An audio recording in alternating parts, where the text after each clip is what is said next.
Hey everyone, welcome back to our second video covering the archetypes of ashes. This series focuses on new players, or people who don't have a ton of experience yet on that particular archetype. As such, we'll be going over their skill trees to set the foundation, and then some combos and tips later in the video. One thing I would also like to mention before we get into the Bard, and I'll do this for all the videos in this series, is that a lot of people ask in global chat how they can move their abilities around once they're already on their action bar. And that includes their mount and items and mount abilities, things like that. There are three ways that I know of. The first is to just reopen your skill tree by pressing K, which is the default. The second way is by going down to the left of your primary action bar and left-clicking on the lock icon. This will toggle between locked and unlocked. And the third way is by holding down your right shift key and then dragging the icons around while holding that key down. Okay, so like we did for the mage, we're going to start off in the bottom right, just to show the abilities that come baseline on the archetypes. These ones don't require you to place any skill points, they just require you to hit the appropriate level. So to start, we have Quick Wit. Jest with target ally, healing for 150% and applying glee. Or ridicule target enemy, damaging them for 100% bludgeon damage and applying demoralized.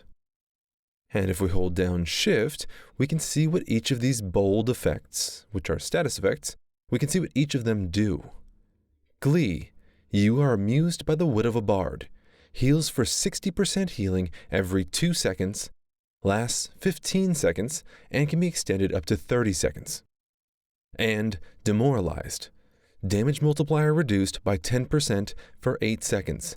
Duration can be extended up to 20 seconds by subsequent applications. So this is a pretty cool ability that actually changes depending on whether your target is an ally or an enemy. It gives allies a pretty solid hot, or heal over time, and the 10% damage reduction it puts on enemies can also be really nice both in solo and group settings. And one fun thing about the animation for enemies is that it actually throws a rotten tomato at your enemies, which I really enjoyed. But moving on, next at level 3 we have Flourish. 2 charges. Slide forward gracefully in your aimed direction and gain pep. Can be used concurrently with any other ability. And Pep, a momentary 20% movement speed boost, lasts 5 seconds. You can actually use this ability and change direction mid-slide, which is just generally a nice quality of life thing to have, so you're not locked in that animation going in one direction. But it's also nice when you're using other abilities like Shielding Dance, which we'll get into a little bit later. And at level 5, we have Resonant Weapon. Your weapon combo finishers trigger additional effects based on your active melody. Menacing. Deal bonus 40% arcane damage and apply weakened to each target hit. Cathartic. Deal bonus 40% bleed damage and apply wounded to each target hit. Cheerful. Heal a nearby injured ally for 60% healing. Favors yourself and party members. Pensive. Restore mana to a nearby ally in need equal to 34.1 plus 5% magical power. Favors yourself and party members. And that one does increase based on your level. And Epic, dispel up to 3 crowd control effects on a nearby ally and apply pep. And again, if we hold down shift, we can see what each of these bold effects do. Weakened, physical attack speed reduced by 25% for 8 seconds. Duration can be extended up to 20. Wounded, reduces healing received by 5% per stack, up to a maximum of 50% at 10 stacks, and lasts 15 seconds. And we already went over Pep, that's that 20% movement speed boost.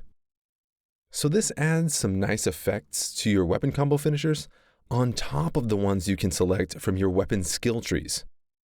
And for those of you who don't know, weapons perform combo finishers after you perform a certain number of combo attacks in a row. That's not your abilities, that's just your weapon attacks, and usually it's between 3 and 4 or 5 attacks in a row, depending on which weapon you're using. And I'll have a tip about that towards the end of the video as well, the weapon combos. Alright, so we'll move on to the main part of the skill tree, which requires us to actually put our points in as we level up.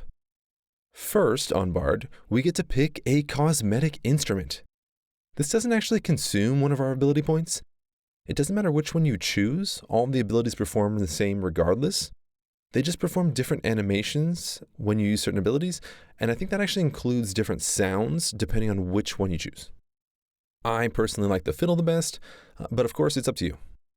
Then moving up, we can choose our first actual ability. From left to right, we have Menacing Melody. Nearby party members gain Menacing Melody. Damage multiplier increased by 10%. Melodies can be played concurrently with other abilities. Multiple instances of the same melody do not stack. And that last part applies to all of these melodies that are in this row. So I won't read them for each melody, just know that that applies for each melody. And then the part about stacking applies to situations where you have more than one bard in your party.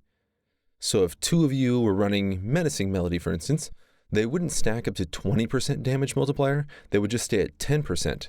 So it's best to communicate, if you're in that situation, to communicate with the other bard or bards and decide who's going to play which melody. The next melody we have is Cathartic Melody. Nearby party members gain Cathartic Melody. Your attacks have a 25% chance to heal yourself for 50% of the damage done. I haven't seen this ability used as often as some of the others. I think Menacing and Pensive seem to be the ones that are used the most often, but I could see some utility out of this. It reminds me of an even stronger version of the Paladin's Judgment of Light ability from Classic WoW, if any of you are familiar. This obviously scales off of your party members' damage though, so it can be even stronger. So the more damage they deal, the more health they'll receive. Then we have Cheerful Melody. Nearby party members gain Cheerful Melody. Healing received increased by 15%, also lightly heals for 15% healing every 2 seconds. This one's a great one to help in case some AoE damage goes out on your party. This not only does it help your healers catch up by increasing the healing your party members receive, but it also has that nice 15% trickle healing every 2 seconds. This is honestly the melody I would go for if I needed to boost my healing, because unlike Cathartic, my allies gain full benefit of this melody regardless of how much damage they're dealing.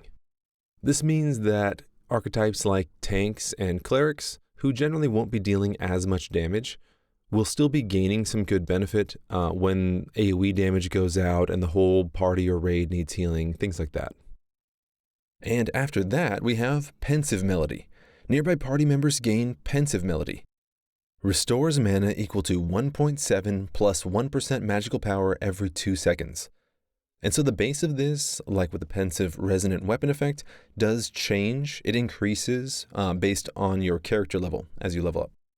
And then I believe the 1% applies, it bases itself off of your magical power, which means that your physical damage dealers can still gain a lot of benefit from this without having to hurt their build by using any magical power items. And lastly, we have Epic Melody. Nearby party members gain Epic Melody. Movement speed increased by 10%. Stamina regen increased by 1. So this one's pretty straightforward. Movement speed is always super useful. But even the increased stamina regen can be useful in some niche cases, like if you're having to dodge or block a lot in a fight. And moving up to the next row, we have Maddening Dance. Deal 40% arcane damage and dispel 1 buff on nearby enemies every second. Damage increases with less targets up to 60% arcane damage. So this one can be useful both in AoE and single target scenarios. I've used it in some combos that I'll mention later at the end of the video, but it's important not to miss out on the fact that it also, in addition to the damage, dispels buffs from your enemies once every second, which is insane considering the fact that this is also an AoE spell. So if you're in PvP, for instance, and you're fighting a bunch of enemies all at once, and you get this maddening dance off on them, you can potentially completely dispel an entire group of enemies all at the same time over just the course of a few seconds. Next is Shielding Dance. Heal yourself and nearby allies for 50% healing every second, and apply 1 instance of shield to each target as they enter the dance radius. So this dance is actually pretty cool on several levels. First, it applies shield in an AoE around you once per target, meaning you can shield your entire party almost instantly if they're standing nearby. Also, as long as a new ally comes within range of the dance while it's being cast, they will gain a shield. That means they don't have to be within range when the cast starts or ends, just any time while the cast is happening. Alternatively, you can start the dance to apply shield and then immediately begin casting or attacking if you only care about applying the shield and don't care about the healing or shielding any allies who are late to getting in range. So this can be useful to just cast a quick shield on yourself and nearby allies without losing much downtime as far as either damage or other healing spells go. And moving over, we have Get Off the Stage. Knock back enemies in front of you with your instrument, dealing 175% bludgeon damage and applying 3 stacks of snared that tapers off over the course of 6 seconds. Also applies disarmed to targets with staggered. And again, if we hold down Shift, we can see that snared reduces movement speed by 25% per stack. And disarmed means your target cannot use weapon combo attacks and lasts 5 seconds. And staggered reduces disable evasion by 25% for 6 seconds. Duration can be extended up to 15 by subsequent applications. So this is the Bard's Gap Creation ability. What's nice about this ability is it's not single target. It knocks back any enemies in roughly a cone shape in front of the Bard. The slow after the knockback is also really nice and helps the Bard create even more distance between themselves and enemies. Obviously, this can be comboed to disarm as long as the target is staggered first, but even without that, this is a fantastic ability for self-peel, or even using it to help out a nearby fellow backliner, a cleric or something, just creating distance for them, letting them get away from their enemies as well. Then we have Discordance. Launch a wild burst of 3 discordant notes at your target, each dealing 75% arcane damage and applying staggered. The notes will bounce to random nearby enemies, dealing reduced damage.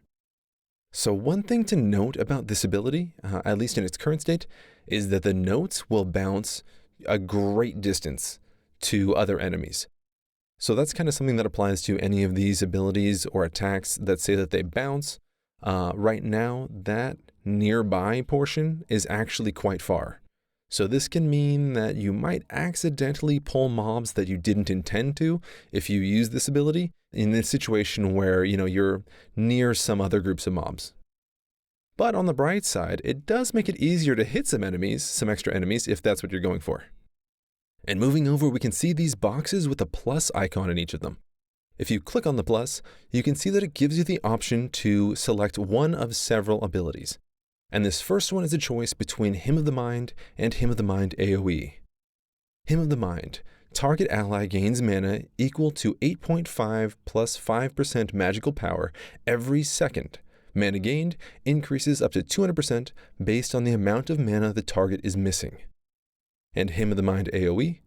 Up to 4 allies in front of you gain mana equal to 3.4 plus 4% magical power every second. Mana gained increases up to 200% based on the amount of mana the target is missing. This ability will favor low mana party members and yourself. So just like with Pensive before, both of these, the base amount of mana restored increases as you level up. So this ability, coupled with Pensive Melody, are great reasons to bring a bard to your parties and raids. Since every archetype in the game currently uses mana, these abilities are very, very important to allow your party and raid members to continue using their abilities optimally and minimize downtime between pulls. Next, we have Lovely Serenade and Lovely Serenade AoE. Lovely Serenade. Target ally is healed for 150% healing every second. The final hit applies Glee. And we can see that Glee, like we went over before, is the one that heals you for 60% healing every 2 seconds over the course of 15 seconds, and you can extend it up to 30. And Lovely Serenade AoE, up to 5 allies in front of you are healed for 50% healing every second. This ability will favor injured party members and yourself. So this is one of the Bard's stronger heals. It applies both strong direct healing, but also that Glee healing over time. So just remember that the Bard is not meant to be primarily the main healing class, that's the Cleric. So the Bard provides a lot of utility, a lot of things like buffs and support things, and then just a bit of healing. And then the final choice on this row is Chilling Lament and Chilling Lament AoE. Chilling Lament. Target enemy is dealt 75% ice damage and afflicted with 4 seconds of chilled every second. Deals bonus damage to frozen targets. And we can see chilled, movement speed reduced by 50% per stack, lasts 6 seconds. And frozen cannot move or rotate for 4 seconds. And the AoE version, enemies in front of you are dealt 50% ice damage and afflicted with 3 seconds of chilled every second. Deals bonus damage to frozen targets. So you can already see that not only does the Bard have good single target utility, but also already has a couple of nice AoE abilities. And so we'll get into these more in the combo section. Then moving up, we have Fierce Wit. Quick Wit will additionally apply 80% fire damage burning to enemies and pep to allies. Burning deals fire damage every second, lasts 8 seconds, or up to 24 seconds based on total applied burn. So this gives us a little extra damage, which is nice, but it also provides an extra debuff, which pairs well with Dark Lullaby, which is another ability that's coming a little bit further up in the tree. The next ability is Monologue. Increases the number of charges of Quick Wit by 1, but increases the cooldown by 2. So this one's definitely a nice upgrade for our Quick Wit. Basically, you would have 2 Quick Wit charges, each with their own independent cooldowns. So this allows us not just to cast the spell much more often, but also gives us the ability to put the hot on ourselves and put the damage debuff on our enemies simultaneously. Okay, now we have another dance. As you can see, the Bard has several groups or types of abilities. We saw down here the melodies, and we can see here the dances. So this next dance is called Nimble Dance. Grants Nimble, Pep, and cleanses 1 debuff from yourself and nearby allies every second. Nimble, gain 50% base evasion, lasts 5 seconds. And Pep, as we've seen before, is the 20% movement speed boost. So there's obviously lots of utility here. Helping allies reposition quickly in a fight has a ton of value, but it also provides some nice avoidance with Nimble. And then, of course, and possibly the most important part, is that AoE cleanse for your allies that removes 1 debuff every second, which is sort of the opposite, the inverse of removing 1 buff from your enemies that we talked about earlier. But the fact that you can get that cleanse going off every second to all of your nearby party members is huge. Ashes is a game that really revolves a lot of the time around those status effects. A lot of the combos we'll see on all the archetypes really come down to playing from one status effect into another. So being able to remove them on your allies is really big, especially in PvP. And the next dance, I believe this is the last one that we currently have, is called Mesmerizing Dance. Quickly strike a dazzling pose. Mesmerizes all nearby enemies, applying incapacitated for 10 seconds. Any targets with staggered also become stunned for 3 seconds. And incapacitated, cannot move or act, this effect breaks upon damage taken. And staggered, reduces disable evasion by 25% for 6 seconds. And lastly, stunned, cannot move or act whatsoever. So this can be a nice quick AoE CC. It can also be used to interrupt spell casts if you're fast enough, or really any ability, including things like the Goblin Whirlwind, for example. This spell can also be comboed in a couple of ways to trigger a stun, either by applying it to a staggered target, or by using Dark Lullaby, which we'll get to in a bit. Moving on, we have Marionette. Target enemy is afflicted with Marionette. Stunned, forced to dance against your will, lasts 10 seconds or until damage taken exceeds 10% of the instigator's max health. It's a single target stun that doesn't immediately break on damage taken, although you can't apply too much damage before it does cancel the effect. But either way, it's another nice way of interrupting your target's spell casts or weapon combos. Okay, now we have Clever Retort. Interrupt your target with a Clever Retort, applying Silenced. Applies Humiliated if the target is demoralized. And looking at those status effects, we can see Silenced, cannot use abilities and lasts 5 seconds. Humiliated, damage dealt reduced by 30% towards targets other than the applier of this effect and lasts 8 seconds. And Demoralized, which we've gone over before, is the damage multiplier reduction by 10% for 8 seconds. And then the duration can be extended for up to 20. So this combos nicely with Quick Wit, strengthening that damage debuff on your enemy. However, you have to be careful because the humiliated damage reduction applies to everyone except you. So if your target decides to attack you instead of your allies, it will still be doing full damage. But in a group setting, that shouldn't matter because you should have someone else tanking for you, and by applying this, that means that that target enemy is dealing 30% less damage to any of your allies that it does hit. Next we have Gambit, one of the Bard's most interesting abilities, I think. In a daring maneuver, transfer life to or from target party member depending on who has a lower percent health. This ability will not reduce either player below 25% health. The character that loses life in this exchange gains Solace. Solace, gain up to 35% increased healing received for 5 seconds based on how much health was lost from a Bard's Gambit. This can be a really life-saving ability when used correctly. An example that immediately comes to mind is if you're at full HP but your tank takes a massive spike in damage, you can swap health with them and prevent a death and potentially a full wipe on your party. Alternatively, if you take a ton of damage from something, choosing to swap your health with an ally who's in a relatively safe position, maybe a mage or ranger who's at a safe distance, can save your own life. Either way, it's best to have solid communication with your team so you don't give anyone a heart attack when you use this spell. And again, we have some choices for our next abilities. We have these single target and AoE versions of Anthem of Alacrity.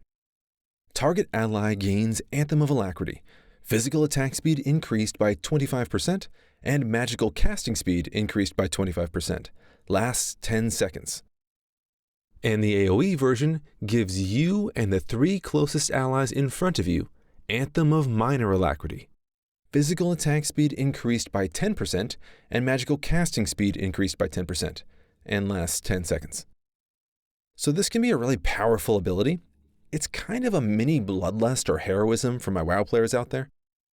One thing to note with the AoE version is that it only buffs the closest 3 allies in front of you. So unlike Bloodlust, where it applies to your entire party or raid, you have to be a bit more conscious of positioning and be prepared to communicate with your party to get the most out of this ability. The next choice is between the single target and AoE versions of Dark Lullaby. Target enemy takes 50% spirit damage plus an additional 15% spirit damage for each debuff they have up to 5. This damage will not awaken incapacitated targets. And the final hit applies stunned for 6 seconds if the target is incapacitated. And I believe we've gone over both of those before, but just as a refresher, because I know there are a lot of these effects, stunned means you cannot move or act, and incapacitated means you cannot move or act, but breaks on damage taken. And for the AoE damage version, enemies in front of you take 25% spirit damage, plus an additional 10% spirit damage for each debuff they have up to 5. Again, this damage will not awaken incapacitated targets, and the final hit applies stunned for 6 seconds if the target is incapacitated. So as you can see, the more debuffs you have on the target, the more damage they will take. And this is why that burning effect from Fierce Wit helps us beyond dealing with that burning damage in and of itself. Just know that that burning damage will break the incapacitated effect if you try to combo those two together. So I wouldn't suggest comboing those together. I would suggest choosing either more burning or the incapacitated effect from Mesmerizing Dance, which is honestly kind of the way I prefer to play it. I usually go for Mesmerizing Dance because Dark Lullaby does not break that incapacitate, and then chains into that nice long 6-second stun. But if you're in a group and you know the other players are going to break the incapacitate anyways, you can instead choose to use the burning effect on that Fierce Wit to gain the extra damage onto your Dark Lullaby. The next row gives us a choice between Dance Mastery Power and Dance Mastery Energy. For the Power version, Flourish causes your next dance to have a 50% increased radius. And for Energy, Flourish now only has one charge, but each time you complete a dance or use Get Off the Stage, your Flourish cooldown resets. So this is a pretty straightforward choice. Either you want the ability to amplify the range of your dances, or you prefer using your dances and Get Off the Stage to allow you to glide around the battlefield even more effectively. The next choice is between Music Mastery Crescendo and Music Mastery Counterpoint. Crescendo. Your melodies increase in power over the course of 20 seconds, with up to 50% greater effect at the end of the cast. And Counterpoint. The effects of your melodies are applied at increasing durations depending on your melody cast progress.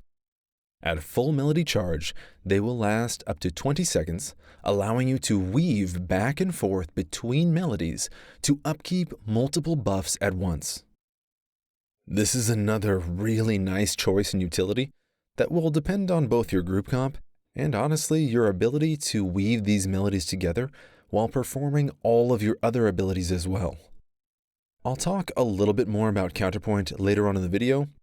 I did get to test it out on one of the previous builds that's under visual NDA, unfortunately, so I can't show it to you, but I can at least talk to you about my impressions on melody weaving. And our last choice in this row is between Song Mastery Harmony and Song Mastery Dissonance. For Harmony, playing songs during their matching melody will cause them to gain 30% increased effect. The matching melodies are as follows: Anthem and Epic Melody, Hymn and Pensive Melody, Serenade and Cheerful Melody, Lament and Cathartic Melody, and Lullaby and Menacing Melody. And then the song ability tooltips contain the specific bonuses. Then our other choice is Dissonance. Completing a song during a clashing melody will apply 3 stacks of discordant note. The clashing melodies are as follows: Anthem and Pensive Melody, Hymn and Cathartic Melody, Serenade and Menacing Melody, Lament and Cheerful Melody, and Lullaby and Epic Melody. Then the discordant note is your next weapon attack will launch a discordant note at a hit target, dealing 75% arcane damage and applying staggered. The note will bounce to a random nearby enemy, dealing reduced damage. And then again, staggered reduces the disable evasion by 25%.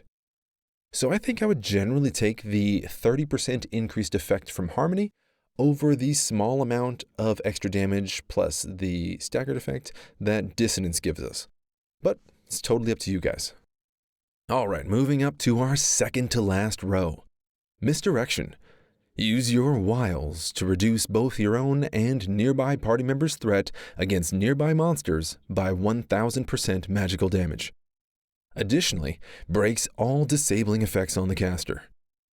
This can be a really nice way of getting your allies, mages, looking at you, out of trouble if and when they pull aggro. On top of that, it does break disabling effects on you, although do keep in mind that that only applies to you, the bard, and does not, at least currently, apply to any of your allies. And then moving on, we have Conflict. Nearby party members gain Conflict. Increase physical power by 10%, lasts 30 seconds. And importantly, it generates one of these themes. This one is a red theme, which is Tragedy.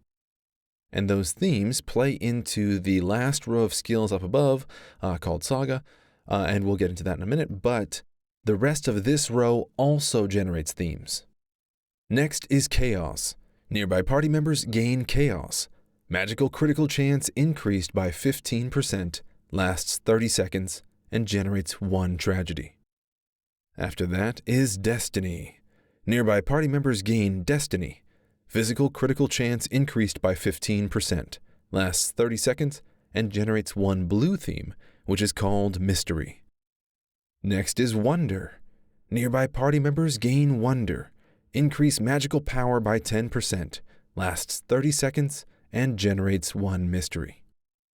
Moving on, we have Triumph. Nearby party members gain Triumph. Gain 10% max health and 1 stamina regeneration, lasts 30 seconds. This generates 1 yellow theme, which is Comedy. Next and last in this row is Joy. Nearby party members gain Joy. Gain temporary health equal to 10% of your maximum health, lasts 30 seconds, and generates 1 comedy. Then we move up to our final tier.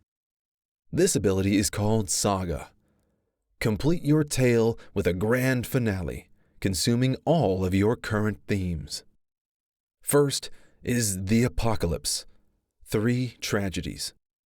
Conjure a scene at your location that depicts this fabled event. Enemies in front of you will be hit for 150% fire damage burning and afflicted with volatile. A lingering zone of flames will be left behind that deals 30% fire damage each second and applies unquenchable flames. Lasts 8 seconds, and for this, we can see burning deals fire damage every second over time. We can also see volatile, magical mitigation reduced by 15% and lasts 6 seconds, and can be extended, and unquenchable flames. Weapon attacks made against this target trigger bonus fire damage equal to the attacker's level, and lasts 4 seconds. And one thing that's really cool about this debuff, Unquenchable Flames, is that I believe it is unique to this iteration of Saga on the Bard. I don't think we have any other archetypes or abilities that can create this Unquenchable Flames debuff. The next version of Saga is called The Return to Vera, with 3 comedy themes. After a short cast, launch 3 bursts of healing to up to 8 allies, favoring injured party members and healing for 100% healing. The first hit applies Glee if the targets have Pep, otherwise it applies Pep. And again, Glee is that heal over time, and Pep is the 20% movement speed boost. Then we have the next Saga iteration called the Silent Pantheon, with 3 mystery themes. Scatter a variety of magical buff zones around you. Nearby allies can enter the zones to each gain a random blessing of the gods. And the final version of Saga is called the Myth of Creation, with 1 each of tragedy, comedy, and mystery themes. Apply a pair of status effects to all nearby enemies around your target, depending on your target's primary archetype. And then the last skill that we can put points into is Saga's Volume 2. Unlock additional Saga combinations. There are 2 additional combos. The first is Horrors of the Void, with 2 tragedy and 1 mystery. Channel to repeatedly deal 75% lightning damage, knock back enemies, and apply Dazed and Weakened. It's not letting me show it here, but I believe Dazed is a cast speed reduction, and Weakened is a physical attack speed reduction. And the final Saga combination is Heroes of Ages Past, with 2 mystery and 1 comedy. Nearby party members gain Blessing of the Ages, gain 30% movement speed, and 70% reduced gravity. Lasts 15 seconds. So I was playing around with that one again, like I said, it was in the playtest that was under, or is still under, visual NDA, but the 70% gravity reduction is actually really fun. It feels like you're sort of like bouncing around on the moon or something. I'm not really sure if it's going to have a ton of combat application, but regardless, it's fun. And one last little thing before we move on to combinations for the Bard is the fun flavor text in Saga. You can read them under each of the individual sagas, but I'll read them all together now because it's a poem if you read them all together. When the harbingers landed, Vera shook and tore, but we returned triumphant, our magic restored. Are they still watching, or have they departed? Together they conjured worlds uncharted. Amidst chaos and suffering, they roil and brood, while heroes rise up, noble and true. I love how you can see how much fun the dev team is having while making the game. They're already including poems and fun flavor text and things like that, and really making the archetypes live up to their class fantasies. And also, after some quick testing, if you create 4 themes in a row without using a saga, then it just pushes off your oldest theme. So let's say you cast Chaos, which generates a tragedy theme, and then Wonder twice in a row. It would start off giving you 1 tragedy, then a mystery, and another mystery. So you'd have 1 red and 2 blue. And then if you cast Wonder again and generate another mystery blue theme, then it would drop that first tragedy and you would just have 3 mystery themes. That's just in case anyone was wondering how that works, because it is important to figure out how to stack those themes up in the correct combinations so that you can get the desired iteration of Saga. Okay, and moving on to Bard combos. I don't have as many on the Bard as I did on the Mage, but I do like this AoE one that starts with pulling mobs with Discordance, then using Chilling Lament AoE to damage and apply Chilled, into Mesmerizing Dance, and finally Dark Lullaby. The Dark Lullaby benefits from the debuffs you've stacked on your target, as well as stunning any targets that survive the combo. And then so one thing I'll mention here, we're not going to go super into detail on it in this video, but you can go into your weapon skill trees and select basically a debuff that your weapon will apply when it does a weapon combo finisher. So any of those debuffs in your weapon skill trees do boost your damage from Dark Lullaby up to that 5 debuff limit. So sometimes throwing those in can be really helpful. You can even start using Chilling Lament AoE as early as level 3, coupled with your spellbook. You can gather small groups of goblins that you'll find around the starter areas. Usually just about 3 or 4 is a good place to start. So you would use Chilling Lament AoE once you've gathered them to get them all slowed and deal some damage to them. And then you would just use your weapon attacks with your spellbook to kill all of them, because the spellbook weapon attacks do actually bounce to nearby targets. The wand does not. And then the next is a good one for when you're playing in a group. And I did mention this a little bit earlier, but that is Quick Wit on an enemy that's not targeting you, that's important, into Clever Retort on that same enemy. So this will first apply Demoralized, which reduces your target's damage by 10% to everyone. But more importantly, the Clever Retort will apply Humiliated to that target, which reduces their damage by 30% towards everyone else in your party except for you. And this is why it's important that the target enemy is not aggroed onto you, because it will still deal full damage to you. But that 30% damage reduction can be really helpful in reducing the amount of damage your tank and other party members are receiving, especially if you can preempt a boss or a mob doing some sort of AoE damage or a big single target attack or something. That's when it could be really useful.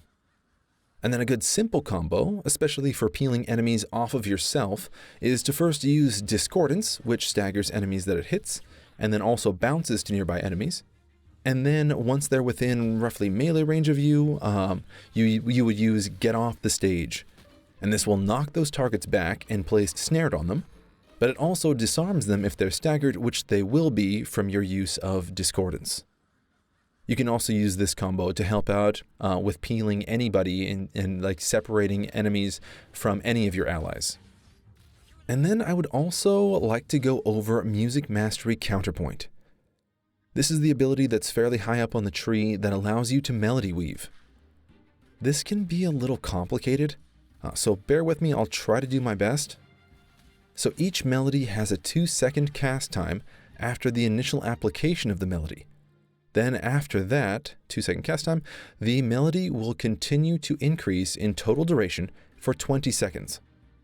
but it's important to note that the increase in duration seems to refresh at about 2 to 3 seconds. So what this means is that if I apply, for example, Pensive Melody, after its initial 2-second cast time, it has a 3-second duration. After about 2 to 3 seconds, then that duration gets refreshed and extended. So it's important that when you're trying to weave your melodies together, you time your new melody's initial application to be just after the old melody refreshes. The best way to time this in practice is to watch the icon of your initial melody underneath your health bar.